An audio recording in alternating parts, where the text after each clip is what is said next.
And there's going to be lots of I told you so's probably in the comments, and that's all right, y'all. I can handle it. She can handle it.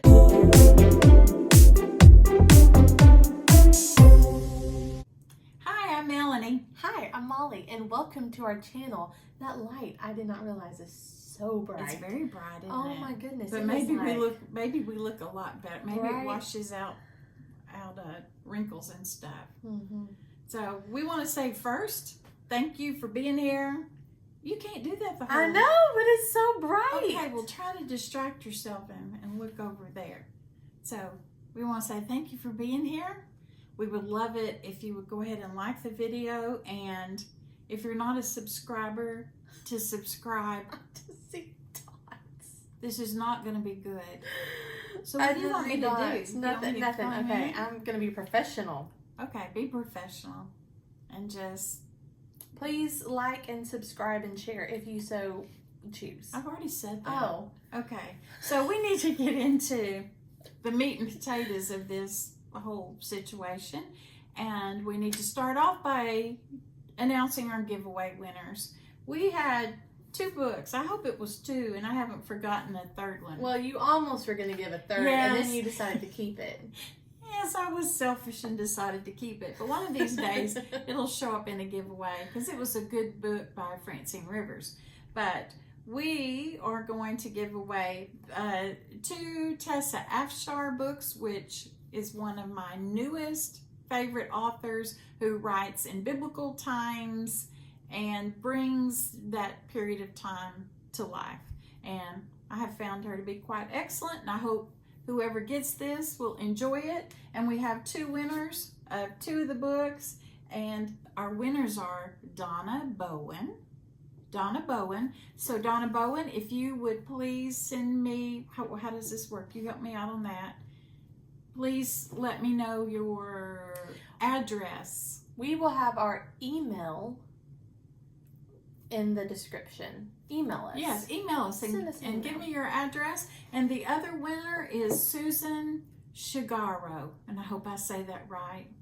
Maybe you have to roll the R, Shigaro. I don't know, but I love her last name. And Susan, thank you both, and you and Donna both, for participating. And send us your address, and we'll get this on its way. All right. So we've had a busy week this week, in that you spent some time this week. We both spent some time this week down at the emergency room. Would you like to share that with our audience on what took place and how that came to be? And there's going to be lots of I told you so's probably in the comments, and that's all right, y'all. I can handle it. She can handle it. So I have, and sometimes you might see them on Instagram, but I have anywhere from like 13 to 15, I don't even know how many, but at least 13, if not more, raccoons that come up and nibble on some dinner I put out each night. Cat food is what I put out. I buy the big bags from Walmart of cat food, the cheapest, and I get a bunch of marshmallows, and I kind of stock up on marshmallows, and sometimes I'll throw a bag of marshmallows out there because they love marshmallows. Is that a known fact about raccoons? Well, I didn't know it. But I mean, is that in a book somewhere, or you just figured that out? If it is, I don't know. I think I just one time put some marshmallows out there thinking, I wonder if they'd like some dessert.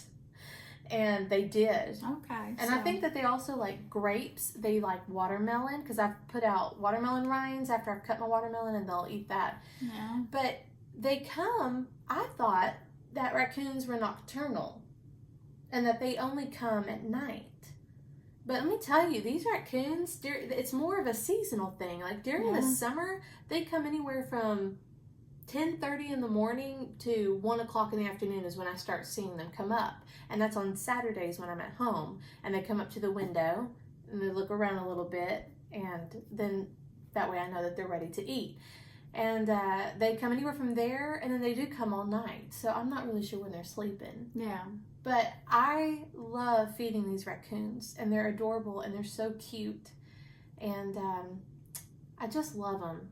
I really do. And every season, every spring, I start seeing the little babies emerge, and I just think, okay, they're babies. And they're up here with their mamas, so they know I'm a safe person, and they're going to know me. And so I started sitting down on the ground, and with my bag of marshmallows, and it's kind of like, are any of you brave enough to come get a marshmallow from me? Instead of me just tossing them out. And then there's one in particular that is so brave to come get a marshmallow. And, he's like, I don't know if it's a girl or a boy, but sniffs me and checking me out. And, not too long ago, I was sitting there with my bag, and he was looking around, or she, and had its little paw on my arm while it was looking at the trail behind us. And I was like, oh my goodness, this little raccoon's got its little paw on me. It's so cute. And I just sit there and marshmallows, and I tell him to be nice and to share. Yeah. And the other day I sat down with them, and the same little one came up, sniffing me, eating some marshmallows, and it kind of stood up and had its paw right here. And then it nibbed me. With its mouth. With its mouth. It went, boop, and then I jumped, and then it jumped, and I just looked at it, and then it kind of slowly came back, grabbed another marshmallow, and backed off a little bit. And so it wasn't like aggressive. I feel like it was just checking me out. Yeah. Seeing what I'm about, and a little, how puppies will nib, to play. Yeah. That's what I think. Anyway, it broke my skin just ever so slightly. Ever so slightly. Ever so slightly. Daisy, my little sister, was staying with us. She was down that weekend, and I think it was like 2 weekends ago. That sounds about maybe just one. No, about 2 weekends. And I came inside. I stayed out there longer, passing out some marshmallows. I came back in, and Daisy started looking up rabies. Yeah. She Googled. She did the Googling of the rabies, and it broke my skin. And then I started reading about the rabies, and I thought, okay, if you got rabies, it's like 100% fatality from everything I've read. There's like one person who survived it. Oh my. And so I was like, oh man, Molly, what have you done? And so finally, because the symptoms of rabies, it starts off where like headaches. Oh my. Okay, well I already get headaches. Yeah. And then there was some other stuff, and I'm like, yes, I mean, that happens occasionally. So I think every time I'd get a headache, I'd be like, oh my gosh, I've got rabies. Yeah. And I'm a goner, and Hattie's gonna, Yeah. So I went ahead and went to the ER, and I was there until like 2 or 3 in the morning with Daisy. Daisy was a trooper. She went with me because Jonathan was at home with a terrible UTI, and it really knocked him out. Yeah. And so then I had 6 shots by like 2 a.m. or 3 a.m. on Monday morning, 4th of July. That's when it happened. I left and I had 6 shots total between 2 different ERs. And now I have to go back for a 2nd, 3rd, and 4th rabies shot. And I have one last one to get tomorrow. I have to get it tomorrow. And then it's over with. And I'm still feeding those things, and they're still cute. The other day, I had to go get a rabies shot, and there's a little kiddie pool, very small. It's like for a pet dog or whatever out there for them to have water. And I don't know. I just thought maybe they were hot. And there's the raccoon, not rabid, because he is just, lounging around in the pool, sipping. You said he was living his best life. He was living his best life. And I said, bye, I gotta go get my 3rd rabies shot. And then she doesn't like to go alone. I don't like to go alone. So then. And I'm glad I didn't. It lasted forever. Yeah, we were there forever. And goodness, what a lot of sadness in the emergency room. So much sadness. Yes. And I'm like, I'm just there to get my rabies shot. Puddles of things and vomit bags being passed out. Yes, there's just a lot of things. But a mother's love is very giving and kind. And so there we spent one night this week. And I'm glad you're at the end of it. Are you going with me tomorrow for my last rabies shot? If I had to, I guess I would. Well, you have a meeting probably. Yes, maybe I do. Yes, but I'm glad it's behind you. I'm not into raccoons. She's not into pets in general. Well, but that's not to say you don't hate animals. No, and we could go back into my history, yes. and I could tell you some bad experiences that just sort of messed up my relationship with pets. Yeah. And maybe it'll change and all of that, but I can't say that I like the raccoons, looking at them from inside the they're house. cute and they're funny. And so you'll just have to do your own thing and make good decisions or bad decisions. Daisy said, "These are the consequences of your actions." Yeah. She's probably more like me along the lines of neither one of us are nurturing or really compassionate. I don't think I'm nurturing. Oh, thank you. I think it's really good that I married a Jonathan who is nurturing. He's very nurturing. And Hattie knows that her daddy is the nurturing one. Yeah, that's funny. Anyway, so that's the story of the raccoons. Yeah, so Jonathan had a terrible UTI, like really bad. He was in the ER, and he was there for forever. And then I had to go, and then we were back with Hattie because Hattie got COVID. Yeah, but she's good now. But she's COVID. All good, and she had a light case, and very mild. Breezed through it. Mm-hmm. Just a little cough, basically. Yeah. So that's what's been going on. Oh my gosh! But you brought up one of the things that was asked here is, how did you meet your spouse? How did you meet your nurturing spouse? And this is one by Susquehala Smiley. She asked several, but it was a highlighted one that we missed that we didn't get to in the other things. You don't want to jump into yours? I've been talking for a while. Mine is so long-winded. So are you going to film that on your own? Oh, I don't know. That's so long. Or with Bob? Winded. I mean, what are you thinking about that? Well, Bob and I probably wouldn't even agree on how we met each other. So I don't know. It might be kind of funny. I'll think on it. You want me to mention how I met Jonathan? Yes, because I'm the star of the show. Because she's the star of the show. Not really, but I do take complete credit for it. There you go. Yeah. Jonathan, currently he's 43 and I'm 36, so there's a bit of an age gap for us. So I forget that. Yes. And I think most people think that he is closer to your age. Yeah, because he acts, and Hattie keeps him He's young. young. He's young acting. Yes, but growing up, because we went to the same church, so that's how we met. Same church. He was closer to Hunter's, my oldest brother. Yeah, so y'all didn't really have any dealings with each other at all. No dealings. It was just in passing, or if Hunter and Zach my brothers were talking to him, or whatever. You know, I knew that his dad was a funeral director, and then as he got older and, because he started working at the funeral home when he was, I think, 18. I think he was a teenager. Either 16 or 18. I think 18. He started working there as an assistant. And so Hunter and Zach would give him a hard time because it's a different kind of occupation to have.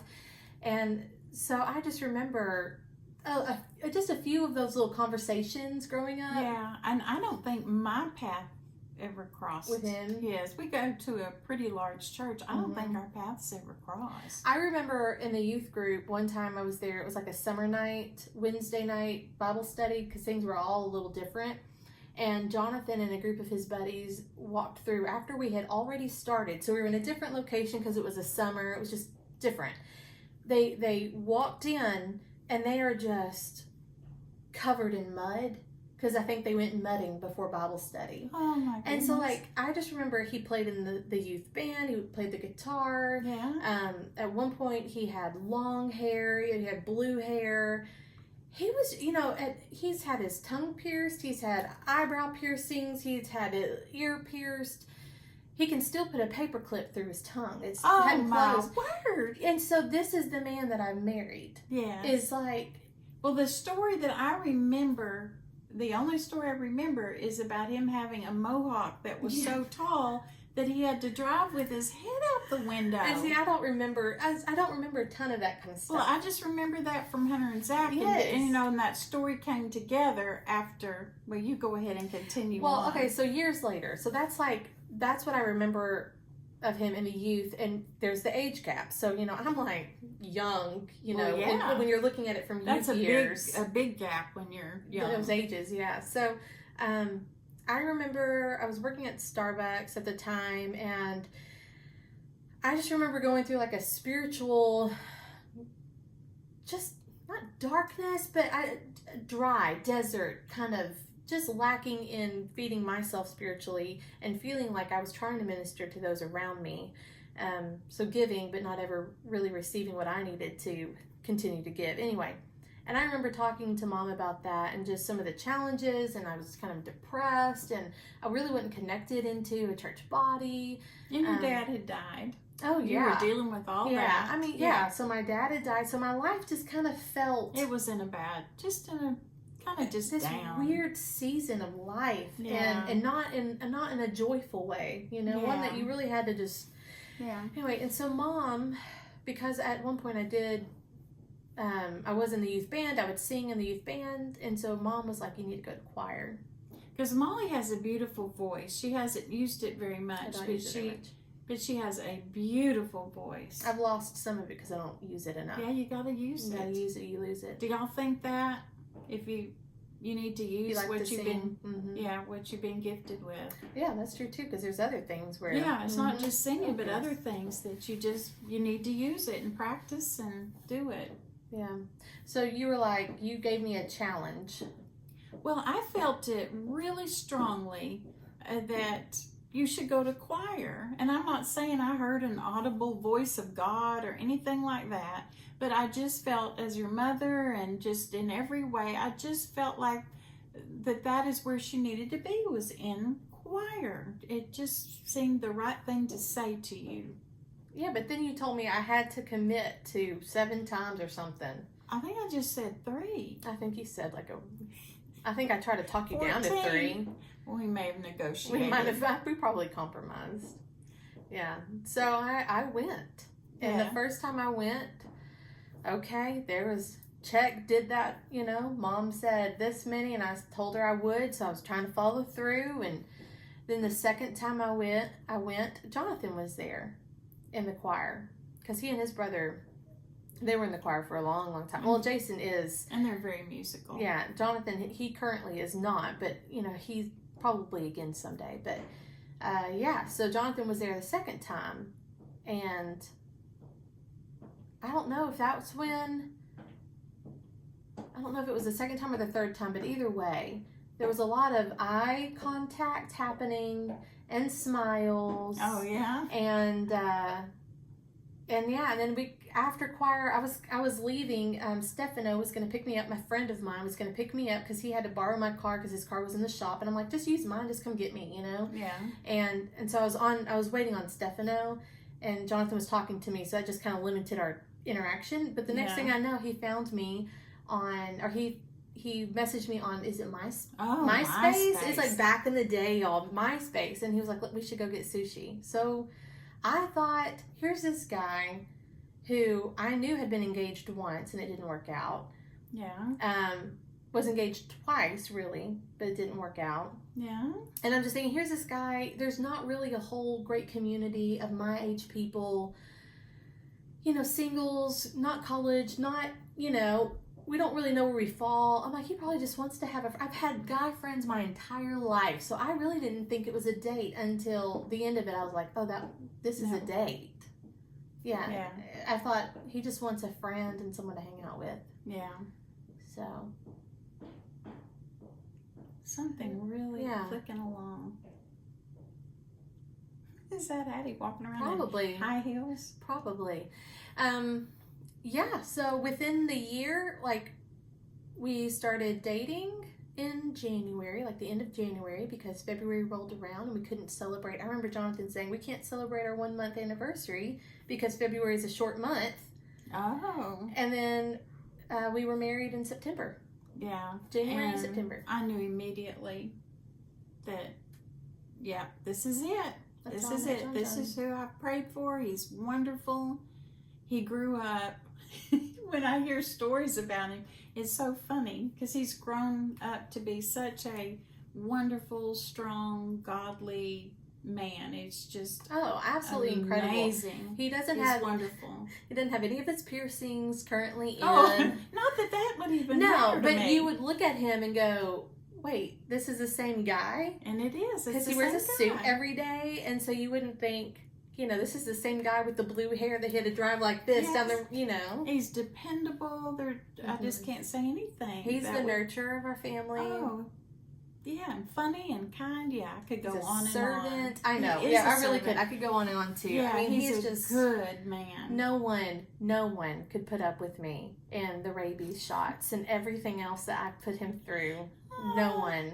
The way that he does. I mean, it's absolutely amazing. Y'all are different in many ways, but y'all are also, you've got a lot of strong foundational beliefs. Yes, we are connected. Wouldn't veer, either one of you wouldn't veer from. So the really foundational things we are agree. Spot on. Yes, and then there are the differences that are strengths and weaknesses that balance each other really well. So yeah.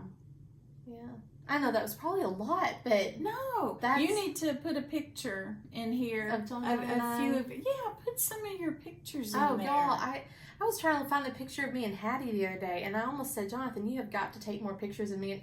And I need to remember to prompt. Oh, because, I wish so much that we had made a concentrated effort to take pictures of my mother. It was my mother that was always behind the camera.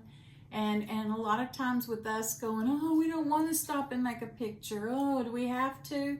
And I'm so thankful that she did that. But, oh, how I wish that we would have turned the camera around and taken pictures of her, because they're just not as plentiful. Yeah, the ones of Hattie and I are like me holding it and doing a selfie with her where we're making, silly faces instead of, instead of good ones. Anyway, I'll try to find some pictures, but it can be a challenge. Yeah. Well, I don't have a lot more to say, I guess, on this. If we'll just keep it short. Keep it a little shorter. Here.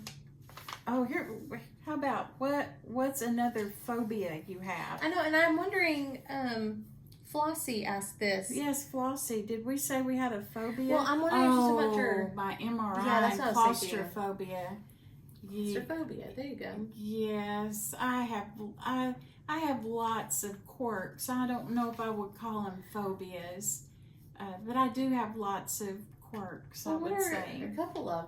Well, didn't we talk about how I don't like eating at a restaurant looking in the men's bathroom because I just feel obligated? We just talked about that. Yeah. So I think I've got quirky things about me, but I don't know of any other fears. Now, if you put me up somewhere high, I can't say I'd be too crazy about it, or if you put me too low, or I don't know. I think sometimes I feel very socially awkward. Me too. Same. But at the same time, I think when I have shared that with friends, they don't see it. But in here, I struggle. You're like, I struggle. It felt like such a challenge, but I'm glad it didn't come off as one. But I love people. I love being around them. But then when I get away, I'm just like, I have to just decompress. I decompress and just rest and get my act back together. Although I have friends who are rejuvenated by being around people. Yeah, that's not us. So it's probably not. I have a few close friends that I feel like I could just relax and they accept me for who I am. But if I have to be in a group, I feel like it just takes a lot from me, because I'm also the kind of person who can take in everybody's expression, and I'm thinking they're not having a good time. How can I help them have a good time? No one is talking to them. How can I talk to them? I feel somehow burdened by everybody's facial expressions and all, and so I just want everybody to be happy and it to be good. And so when I go home at night, I'm tired. I'm just tired. Yeah. So everybody in life handles things so different. For some people, that is the best thing, for them to be in a group of people. And because we have, like, our Connect group ladies at church, we have a good diverse personality wise. Yes. And so you see the ones who are like, I have been looking forward to this all week. I'm just so glad to be here. And and they're just like so excited about it. And you're more like, I know I need to go there, and I'll be happy once I get there, and I will enjoy myself. But you could very easily just skip it. Oh yeah, I never want to actually go. Yes. I like the idea, but I never actually want to go. But then once I get there and I leave, I'm like, I knew I'd be so glad I came. That was so fun. And I would suggest that if you were like that, and there are so many people like that really let themselves off of the hook of doing anything that makes them uncomfortable. But just do it. Go ahead and do it, because I have found that once you step into that, then you do feel better. And oftentimes the Lord just orchestrates it where you are a blessing to someone that came, and you realize that after you get there that, oh, so-and-so really needed some affirmation about her job or about her kids, and it's just good. It's good to be together. You know, growing up, grandmother was super social. Oh, yeah. I mean, and even into her very old age. Oh, yeah. We would drive by and we're like, well, we're not going to stop right now because grandmother has a party. I mean, she'd have a party like 3 nights a week. Yes. And she always said, you say, because when I'd have people invite me places and I'm opposite of her, she's like, you say yes because one day they're going to quit asking. And that's what she would tell me. Yeah, that's a good point. And I do think of that, because I think sometimes when you get to where you're ready to say yes, maybe there's really not those invitations anymore, because they just assume you don't want to. Yeah, so maybe don't wait till you're ready. Just do it. Just do it and see what happens, because most likely you're going to be a blessing to somebody else on that. Or you might go, man, it was so good just getting to relate, or whatever. Or I really needed that. I didn't know I needed it, but I did. Yeah. So, well, let's just leave on that encouragement. Okay. Y'all have a good week, and we're going to see you back soon. We're trying to get a little bit more consistent. We have said that probably in every video, but we mean it. And we thank you for always coming back and watching us. All right? Bye. Bye. Sound check happening right now. There's a check with the sound. Even as we speak. There's the odd window. Yeah. Okay.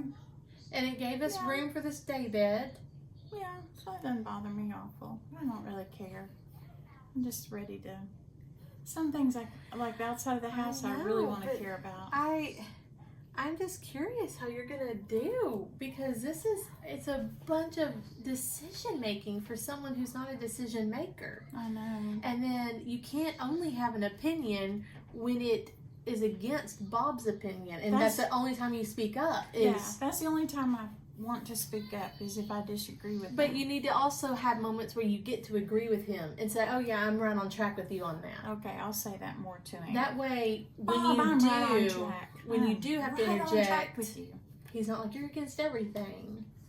You know what we did today? What? We had our lunch in the Walmart parking lot. Watch traffic. And watched the people with the arrows at the gas pumps. Because, you know, my friend Pam has an idea of how things should work and has drawn a diagram. And then my Bob has another idea of how it should all work. And so we sat there and he explained to me why his way with Walmart and the arrows were the correct way. It's very interesting. The superior? Well, he was just explaining to me how the reality of it all. So it was a very interesting lunch as we sat in the truck and watched the Walmart gas station. I think we need to go to the grocery store. That's our big I almost fun. said, pick me up a watermelon. Oh, yeah, we did. We could have. The other night we went to Super One to eat and sat in the parking lot and watched people. Are you serious? Which Super One?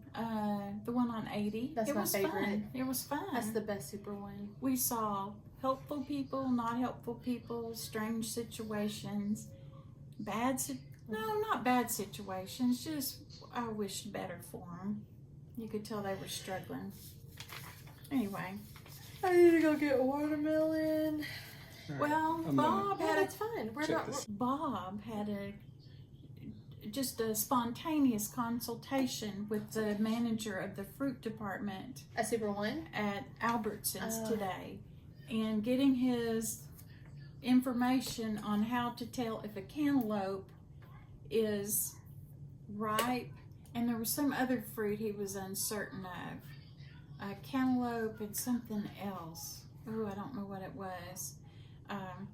But so they had a nice conversation, and do you know that the guy said, if you take this cantaloupe home by Jonathan, if you take your cantaloupe home and you open it up and it's not good, you can bring it back and get your money back or get a new cantaloupe. Really? Yeah, and Bob said, I would never do that to the produce manager, but, and I wouldn't either. But, you know, I got a cantaloupe not too long ago, and I thought, dadgummit, Molly, you are becoming grandmother. You know, like there's certain foods that I'm like, oh, that just sounds really good for some reason. They are good, but I'm just, since when did I like cantaloupe? Yeah, true. Yeah, but some of those things become more appealing, or maybe our taste changed the older we get. Maybe our taste buds do All right, change. we got to get going because we have so much to do.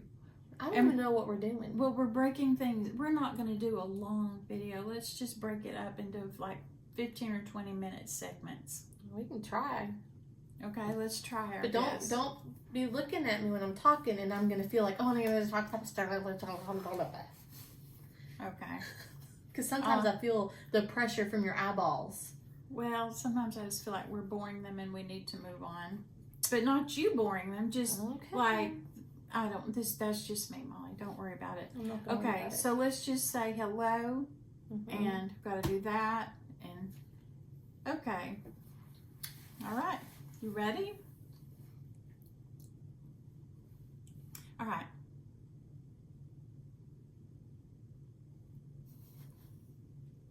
It's like once you start, you're committed. We're committed. Yeah, we are.